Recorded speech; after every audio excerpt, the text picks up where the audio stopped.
Bir yigit, mayxo'r bir yigit Alloh qalbiga bir insof berib, "Ke shu menam bir yoshim katta bo'lib qoldi, bir masjidga boray" deb peshin namoziga ketdi. Namozga kelsa, farz namozida turganda telefonini o'chirish yodidan chiqibdi. Farzda turgan chog'ida telefoni jiringlab ketibdi.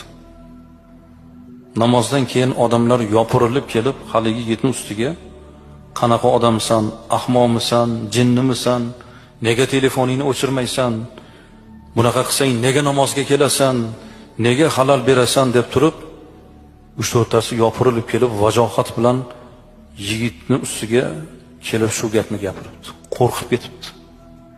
Chunki u bilmay qoldi. Yodidan ko'tarildi o'chirish. O'zi birinchi kelishi ekan, Alloh bir tavfiq berib. Xafa